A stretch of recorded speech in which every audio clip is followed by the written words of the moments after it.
वापी में आगामी मुहर्रम पर्व को लेकर पुलिस प्रशासन द्वारा शांति समिति की बैठक का आयोजन किया गया। बैठक में विभिन्न समाजों के अग्रणी, धर्मगुरु, सामाजिक संगठन के प्रतिनिधि तथा पुलिस अधिकारी उपस्थित रहे। बैठक के दौरान मुहर्रम पर्व को शांतिपूर्ण, सौहार्दपूर्ण और भाईचारे के माहौल में मनाने को लेकर विस्तार से चर्चा की गई। पुलिस प्रशासन ने सभी समुदायों से आपसी सहयोग बनाए रखने और किसी भी प्रकार की अफवाहों से दूर रहने की अपील की।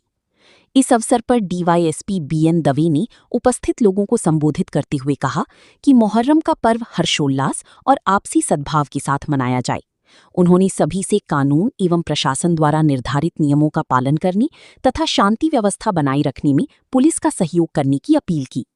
डीवाईएसपी दवे ने कहा कि त्योहार के दौरान किसी भी प्रकार की अप्रिय घटना न हो, इसके लिए सभी समाजों के लोग जिम्मेदारी के साथ अपना योगदान दें। बैठक में मौजूद समाज के अग्रणियों ने भी पुलिस प्रशासन को पूर्ण सहयोग का भरोसा दिलाया।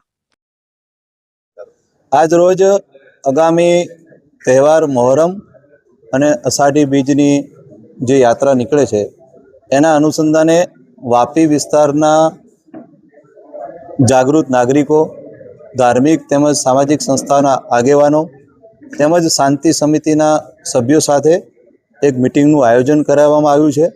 આગામી જે તહેવારો છે એ બિલકુલ શાંતિપૂર્વક અને કાયદો વ્યવસ્થા જળવાઈ રહે તે રીતે ઉજવાય, કોઈ કાયદો વ્યવસ્થાનો પ્રશ્ન ઉપસ્થિત ના થાય એ બાબતે ચર્ચા વિચારણા કરવામાં આવી અને મને ખાતરી છે કે વાપી વિસ્તારના જે જાગૃત નાગરિકો, ધાર્મિક આગેવાનો, સામાજિક આગેવાનો અમે બધા સાથે મળી અને જે આગામી તહેવારો છે એ શાંતિપૂર્વક ઉજવણી કરીશું।